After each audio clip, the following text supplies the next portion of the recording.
Hello, I'm Bruce Zimmerman, host of the Open Line Garden Show and certified horticulturalist for Rittenhouse.ca. Today we're going to take a look at fertilizer injectors from the home garden. The first one we're going to take a look at is the Dram Siphon Jet. The Dram Siphon Jet's been around forever.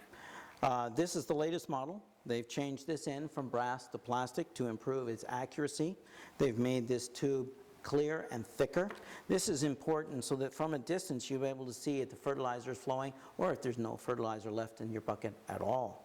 They've included the backflow preventer here so that should it ever fail you can replace it. It's doubtful, but it is possible. Now, once you've got this home and you're going to fertilize, take a look at the instructions on your favorite water-soluble fertilizer, and if it says, for example, 1 tablespoon per gallon, you'll mix up 20 tablespoons in 1 gallon in a bucket and drop this end in the bucket. This end you will attach to your tap, and here you'll attach your hose. It's critical to this system that you have decent flow. So that means you're going to turn on the tap full.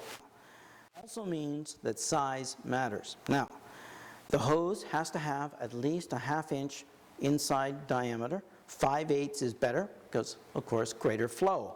The hose cannot be more than 50 feet long. Also, it has to be open-ended flow. So, Dram has given us a list of nozzles that work very well. One of them happens to be on the end of this hanging basket, this little one here, which means that you can use this system to fertilize your hanging baskets without having to take them down. The other one is this nozzle on the end of this wand, and this means you can go around and water your containers, but also your garden with this. Easy, simple, and great, and not that expensive. Now, the next one we're going to take a look at is the Ez-Flo for hoses as well. Now, remember that this one, you will go and you will put in 8 pounds of fertilizer, your favorite water-soluble fertilizer, in here. You don't mix it, you put it in here dry. Put your lid on. And the thing to always remember with this system is the flow is blue to green, blue to green. Now, you're going to take the included backflow preventer and put it on your tap. And then you're going to take your connector and put it on. Now there is a modification you can do, and that is you can simply put a timer on. This is important because this means that you can actually run sprinklers and other things on here and the system have them run when you want. And then take and put this part on here. And remember, of course, the flow blue to green.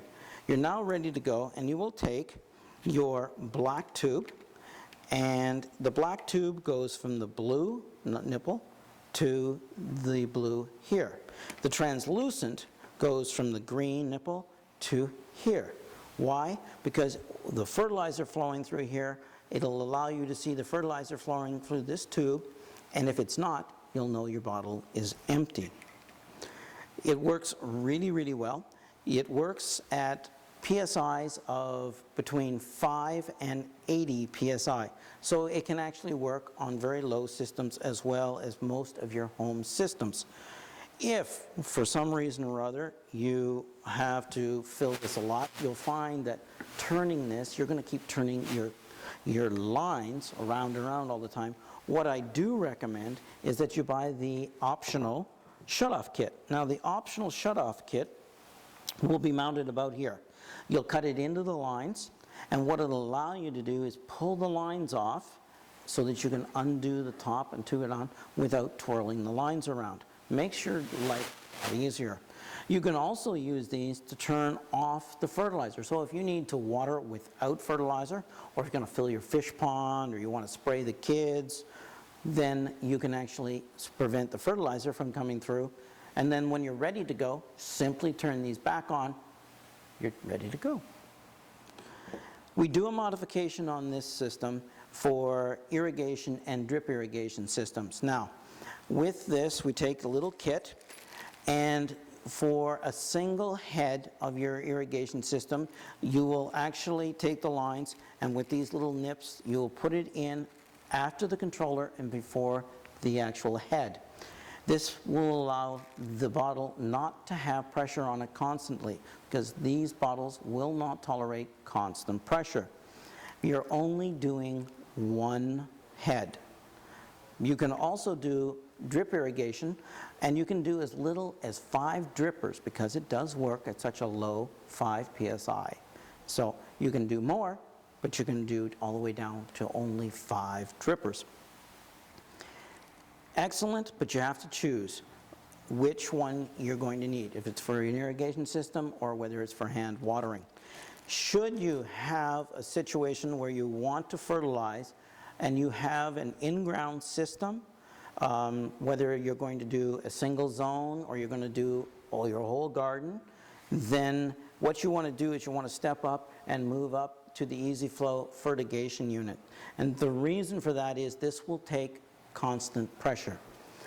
This unit, as you'll see, is exactly the same as what we have over here, except that, of course, it comes with everything already mounted. So take a look.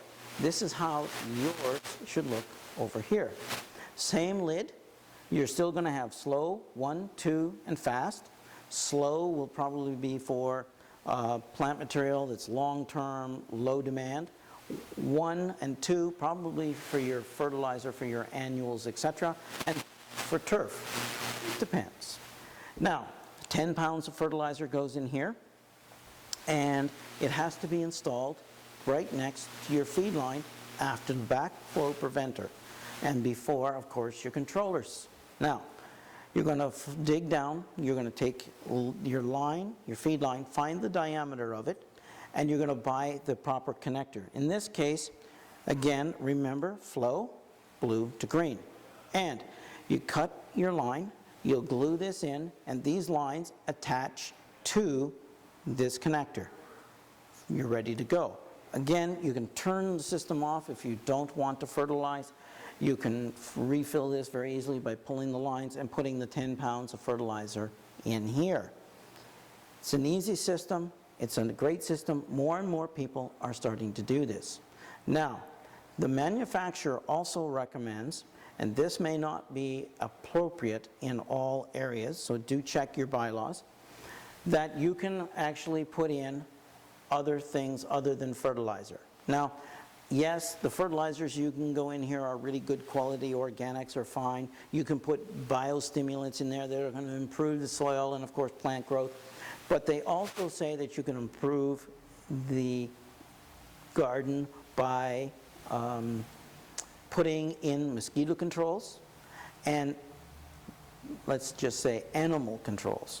So you've got animal controls and you've got mosquito controls that can go in here, but please check because it's not legal everywhere. If you'd like to see these and other great garden products, please go to our website, www.rittenhouse.ca.